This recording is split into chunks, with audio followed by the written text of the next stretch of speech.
Welcome dear students, आप सभी का हमारे यूट्यूब चैनल में स्वागत है। आज हम इस लेक्चर में डिस्कस करेंगे थ्योरी ऑफ सप्लाई का टॉपिक फैक्टर्स अफेक्टिंग सप्लाई।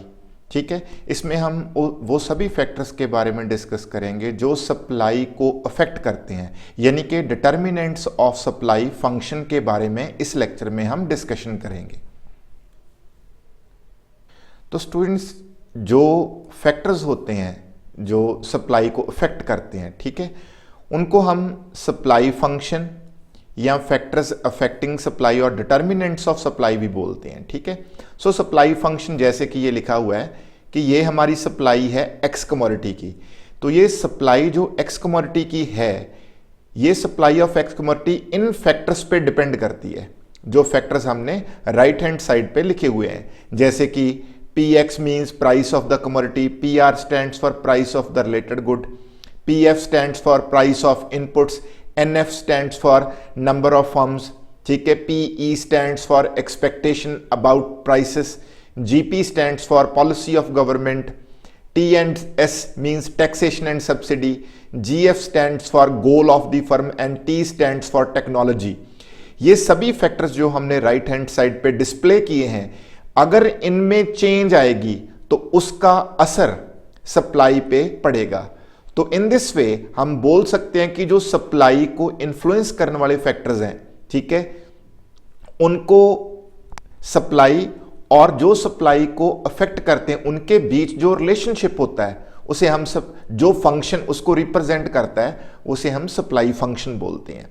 ठीक है, so what is supply function, अगर हमसे पूछा जाए तो सप्लाई फंक्शन क्या होता है कि जो सप्लाई और उसके डिटर्मिनेंट्स के बीच में जो रिलेशनशिप है, डिटर्मिनेंट्स ऑफ सप्लाई और सप्लाई में जो रिलेशनशिप है, उसे जो एक्सप्रेस हम करते हैं उसे सप्लाई फंक्शन बोलते हैं। ठीक, तो अब स्टूडेंट्स हम क्या करेंगे, वन बाय वन ये डिस्कस करेंगे कि ये सभी फैक्टर का सप्लाई पे क्या असर होता है। ठीक है, तो एक बात याद रखना कि अगर मान लो सप्लाई ऑफ एक्स कमोडिटी का मैं रिलेशनशिप डिस्कस कर रहा हूं प्राइस ऑफ एक्स के साथ, यानी कि खुद उस कमोडिटी के प्राइस के साथ जिसकी हम सप्लाई की बात कर रहे हैं, ठीक है, तो बाकी फैक्टर्स को मैं कांस्टेंट अज्यूम करूंगा।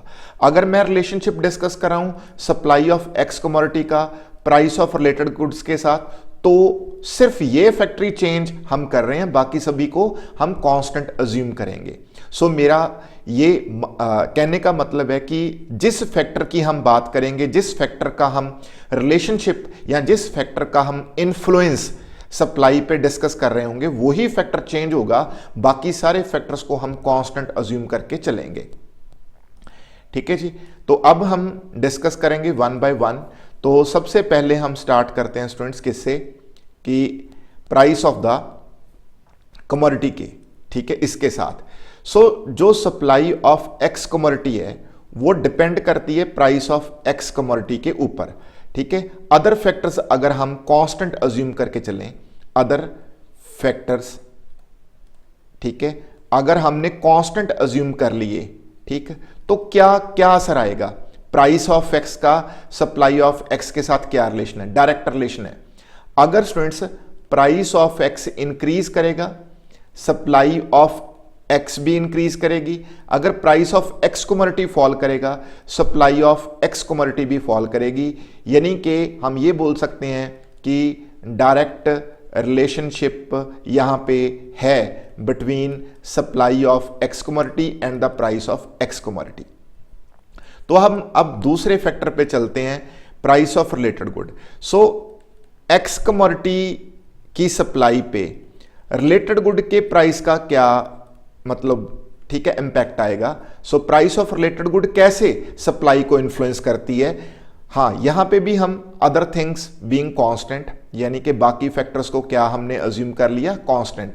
सो बस एक बात याद रखना स्टूडेंट, जिसकी हम डिस्कशन कर रहे हैं तो हम उसी ही फैक्टर का, सिर्फ उसी फैक्टर का सप्लाई पे असर दिखाएंगे, बाकियों को हम कांस्टेंट अज्यूम कर लेते हैं। रिलेटेड गुड में स्टूडेंट्स क्या होता है कि मान लो सेलर जो है, ठीक है, मान लो वो सेल कर रहा है, ठीक है, वो सेल कर रहा है सपोज, ठीक है, टी सेल कर रहा है, ठीक है, उसकी रिलेटेड गुड मान लो सपोज हम सिंपल एग्जांपल लेते हैं कि मान लो कॉफी है, ठीक है। अगर कॉफी का प्राइस, यानी कि सपोज करो स्टूडेंट्स हमारे लिए हम एक्स कमोडिटी की सप्लाई का रिलेशन उसके रिलेटेड गुड से बना रहे हैं, ठीक है। जैसे मान लो सपोज मैं बात कर रहा हूं सप्लाई ऑफ टी की और प्राइस डिस्कस करूंगा कॉफी का, ठीक है। सो कॉफी का प्राइस टी की सप्लाई को कैसे इफेक्ट करेगा? अगर कॉफी का प्राइस मार्केट में बढ़ता है, ठीक है, इंक्रीज होता है, तो टी की सप्लाई है ना, जो टी की सप्लाई कम हो जाएगी, ठीक है, एट सेम प्राइस। यानी कि सपोज करो कि पहले जो प्राइस ऑफ टी था वो 100 रुपीज था और उसकी सप्लाई हो रही थी टी की, वो मान लो सपोज 200 हो रही थी, ठीक है, सपोज 200 केजी हो रही थी, ठीक है। अब मान लो सपोज प्राइस ऑफ टी 100 ही है, वो चेंज नहीं हुआ, ठीक है, बट कॉफी का प्राइस पहले सपोज था 300 रुपए पर केजी, ठीक है, अब बढ़ के हो गया 400 पर केजी, ठीक है। तो सेलर की जो इंटेंशन होगी वो कॉफी की तरफ चली जाएगी, क्योंकि कॉफी पे उसका जो प्रॉफिट है, क्योंकि प्राइसेस इंक्रीज हो गए तो उसको लगता है कि उस पे उसको ज्यादा प्रॉफिट मिलेगा, तो वो टी की जो सप्लाई है वो कम कर देगा, ठीक है, एट सेम प्राइस पे, ठीक है। ये होता है प्राइस ऑफ रिलेटेड गुड का इंपैक्ट, ठीक है, जो भी कमोडिटी के ऊपर हम इसका इंपैक्ट डिस्कस करने जा रहे थे, ठीक है। जैसे हमने एक्स कमोडिटी के ऊपर डिस्कस किया रिलेटेड गुड के प्राइस का क्या इंपैक्ट है, ठीक है। एग्जांपल में हमने टी और कॉफी ली, तो हमने एंड रिजल्ट ये निकाला कि सेम प्राइस ऑफ टी पे टी की सप्लाई कम हो जाएगी। क्यों कम होगी? क्योंकि जो रिलेटेड गुड थी टी की कॉफी, उस कॉफी का प्राइस बढ़ गया, सेलर के लिए वो कॉफी के बढ़े हुए प्राइस उसके लिए एक उसको ल्योर करेंगे, उसको लगेगा कि उस पे उसको ज्यादा मुनाफा होगा, सो दैट्स वाई वो उसकी तरफ हो जाएगा, ठीक। तो आगे स्टूडेंट्स हम देखते हैं नेक्स्ट प्राइस ऑफ इनपुट्स। तो देखो स्टूडेंट्स प्राइस ऑफ इनपुट्स क्या होता है, ठीक है। प्राइस ऑफ इनपुट्स, अगर प्राइस ऑफ इनपुट्स की बात करें तो इसमें आ जाता है रॉ मटेरियल, ठीक है, रॉ मटेरियल आ गया। रॉ मटेरियल के अलावा इसमें आ गए आपके वेजेस एटसेट्रा, ये सभी चीजें हम ले सकते हैं, ठीक है। और भी चीजें आ सकती हैं बट हम ये दो ही मान के लेके चलते हैं, वेजेस और रॉ मटेरियल। और सपोज करो स्टूडेंट्स की प्राइस ऑफ इनपुट्स, जो प्राइस ऑफ इनपुट्स है, अगर मान लो सपोज वो प्राइस ऑफ इनपुट्स अगर इंक्रीज करता है, सपोज प्राइस ऑफ इनपुट्स अगर इंक्रीज करता है, ठीक है, उसके साथ क्या होगा कि कॉस्ट ऑफ प्रोडक्शन जो है वो इंक्रीज हो जाएगी। अगर प्राइस ऑफ इनपुट्स फॉल करता है तो कॉस्ट ऑफ प्रोडक्शन क्या करेगी? फॉल करेगी, ठीक है जी। तो सपोज करो ये हमारा प्राइस ऑफ एक्स है, ये हमारी सप्लाई है एक्स की, ठीक है। पहले मैं क्या कर रहा था, 10 रुपीज पर केजी पे, ठीक है, 20 यूनिट सेल कर रहा था, ठीक है, 20 यूनिट सेल कर रहा था। अब क्या हुआ, ठीक है, कि प्राइस ऑफ इनपुट्स इंक्रीज कर गए, ठीक है, प्राइस ऑफ इनपुट्स इंक्रीज कर गए, ठीक है, वेजेस बढ़ गए, रॉ मटेरियल का प्राइस बढ़ गया, ठीक है जी। तो मेरी कॉस्ट ऑफ प्रोडक्शन जी है वो इंक्रीज हो गई, ठीक है। अब मैं सेम प्राइस पे जो एक्स कमोडिटी का पहले प्राइस पे तो मैं 20 यूनिट सेल कर रहा था, अब सेम प्राइस पे 10 रुपीज पे मैं कम यूनिट सेल करूंगा। क्यों कम यूनिट सेल करूंगा? क्योंकि अब कॉस्ट ऑफ प्रोडक्शन ज्यादा बढ़ चुकी है, ठीक है। अब मैं सेम प्राइस पे कम क्वांटिटी इसलिए सेल करूंगा क्योंकि मेरा प्रॉफिट उतना मैक्सिमाइज नहीं हो रहा जितना पहले हो रहा था, ठीक है। क्योंकि देखो पहले 10 रुपीज पे सपोज करो जब हम यहां पे थे तो सपोज करो हमारी कॉस्ट ऑफ प्रोडक्शन थी मान लो सपोज 7 रुपीज, तो हमारा यहां पे 3 रुपए मार्जिन निकल रहा था, ठीक है। तो ज्यादा मार्जिन निकल रहा था इसलिए हम अपने स्टॉक में से ज्यादा क्वांटिटी विलिंग टू सेल थे। अब सपोज करो कि कॉस्ट काफी इंक्रीज हो गई, कॉस्ट पहुंच गई, ठीक है, 9 पे, मार्जिन रह गया हमारा 1 का। अगर हम प्राइस सेम लेते हैं 10 रुपीज तो कम मार्जिन पे वो अपने स्टॉक में से कम चीजें सेल करने की सोचेगा, कम चीजें मार्केट में लेके आएगा। सो ये था, ठीक है, प्राइस ऑफ इनपुट्स के इंक्रीज होने का सप्लाई पे इंपैक्ट। तो रिजल्ट क्या आया कि अगर आपकी प्राइस ऑफ इनपुट्स इंक्रीज करते हैं तो एट सेम प्राइस जो सप्लाई है वो फॉल करेगी, ठीक है, वो डिक्रीज करेगी एट सेम प्राइस, ठीक है। अगर प्राइस ऑफ इनपुट्स कम हो जाते हैं, सपोज करो अगर प्राइस ऑफ इनपुट्स जो हैं, अगर प्राइस ऑफ इनपुट्स जो है वो फॉल कर जाते हैं तो आपकी कॉस्ट ऑफ प्रोडक्शन भी फॉल होगी और एट सेम प्राइस आपके मार्जिन्स इंप्रूव हो जाएंगे और आप सप्लाई ज्यादा निकालोगे।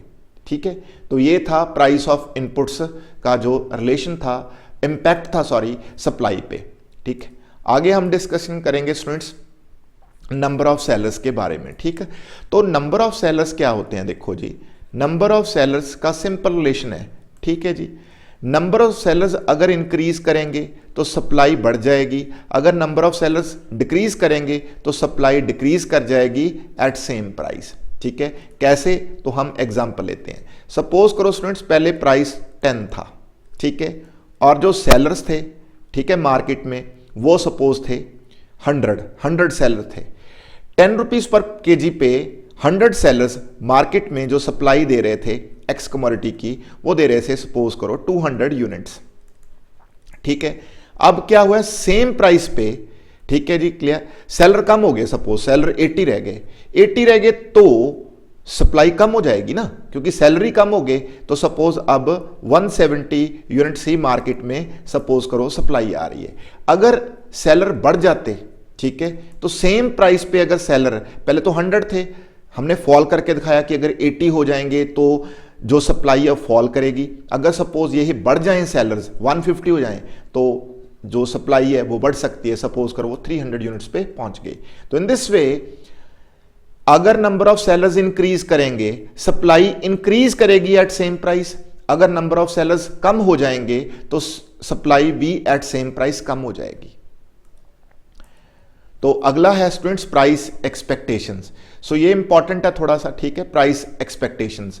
तो एक्सपेक्टेशंस में क्या होता है स्टूडेंट्स कि आप फ्यूचर के बारे में प्राइस मूवमेंट्स को, ठीक है, प्रेडिक्ट करते हो। अगर आपकी एक्सपेक्टेशन है कि प्राइस है ना जो कमोडिटी का वो फ्यूचर में क्या करेगा, इंक्रीज करेगा, ठीक है, तो एट सेम प्राइस, ठीक है, एट सेम प्राइस जो सप्लाई है वो क्या हो जाएगी, ठीक है, फॉल हो जाएगी, कम हो जाएगी। कैसे, मान लो सपोज ये प्राइस ऑफ एक्स है 10 है और जो करंट सप्लाई वो दे रहा है मार्केट में, करंट सप्लाई जो है मार्केट में मान लो सपोज वो है 100 यूनिट्स की, ठीक है, ओके। अब उसको ये एक्सपेक्टेशन है कि जो चीज वो मार्केट में सेल कर रहा है ना एक्स कमोडिटी, उसका फ्यूचर में प्राइस इंक्रीज होगा, ठीक है। अगर वो सोचता है कि उसका प्राइस इंक्रीज होगा तो वो सेम प्राइस पे कम बेचना शुरू कर देगा। मान लो 70 यूनिट उसने बेचने शुरू कर दिए। क्यों कम बेचना शुरू कर दिया, क्योंकि उसका अब ये हो जाएगा कि जब फ्यूचर में रेट बढ़ेगा तभी वो ज्यादा मतलब चीज सेल करने की कोशिश करेगा। प्रेजेंटली वो सेम प्राइस पे, ठीक है जी, क्लियर, कम बेचना शुरू कर देगा क्योंकि वो अपने पास स्टॉक मेंटेन करना चाहता है, ठीक है, जिस स्टॉक को वो फ्यूचर में हायर प्राइस पे बेच सके। अगर उसकी ये एक्सपेक्टेशन है कि फ्यूचर में प्राइस हाई होगा, अगर उसको लगे कि सपोज करो प्राइस ऑफ एक्स 10 है और जो करंट सप्लाई वो निकाल रहा था, ठीक है जी, क्लियर, वो सपोज 100 यूनिट थी। अब उसको एक्सपेक्टेशन क्या है कि फ्यूचर में तो प्राइस क्या करेगा, फ्यूचर में प्राइस फॉल करेगा, मान लो गिरेगा। उसको ये मतलब इंट्यूशन होगी या उसको है ये प्रेडिक्शन है कि फ्यूचर में प्राइस गिरने वाला है, तो वो क्या करेगा, सेम प्राइस पे कोशिश करेगा कि ज्यादा से ज्यादा वो अपना स्टॉक क्लियर करे। सपोज करो वो 10 पे सेम प्राइस पे अब प्रेजेंटली ज्यादा यूनिट बेचने के लिए तैयार होगा। वो अपना, क्योंकि उसको पता है फ्यूचर में तो प्राइस फॉल होने वाला है, तो वो अभी तो प्राइस हाई है ना, अभी तो प्राइस नहीं गिरा ना, तो वो कोशिश करेगा कि इसी प्राइस पे उसका जितना स्टॉक है उतना वो मैक्सिमम क्लियर करने की कोशिश करेगा। तो रिजल्ट क्या निकला, एक्सपेक्टेशन का रिजल्ट क्या निकला कि अगर आपकी एक्सपेक्टेशन है कि फ्यूचर में प्राइस राइज करेगा तो at same price supply fall होगी। अगर आपको लगता है कि फ्यूचर में प्राइस फॉल करेगा तो एट सेम प्राइस जो प्रेजेंटली चल रहा है, ठीक है, उस पर सप्लाई बढ़ जाएगी।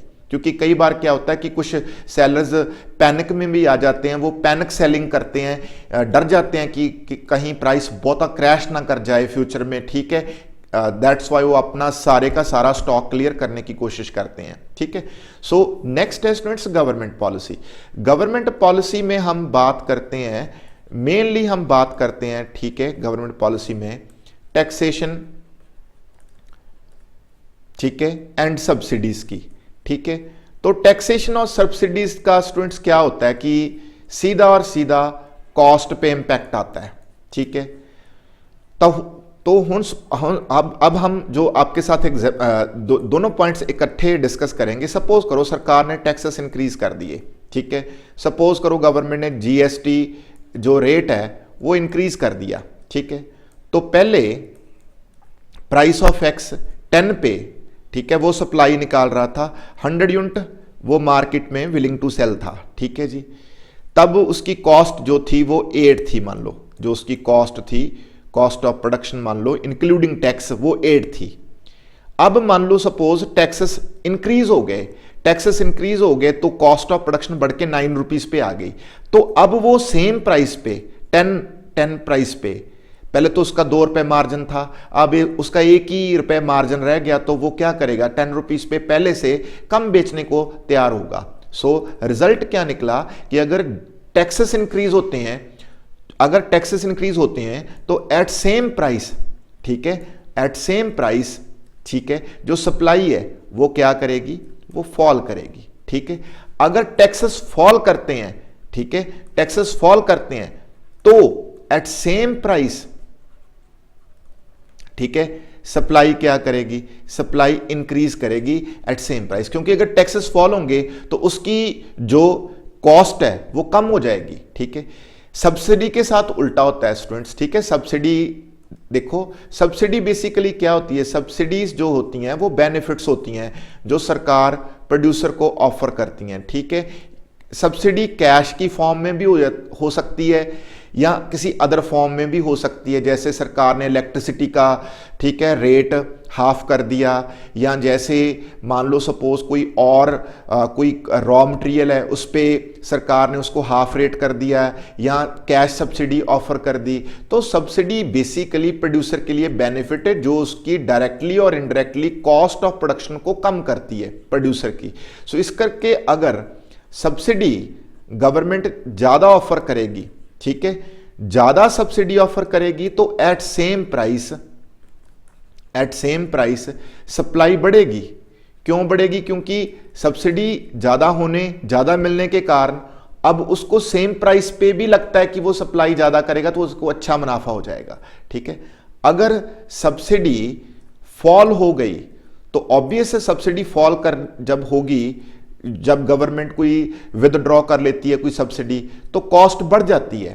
तो उसके साथ उससे क्या होता है कि एट सेम प्राइस फिर क्या होता है, एट सेम प्राइस फिर जो सप्लाई होती है वो फॉल कर जाती है, ठीक है।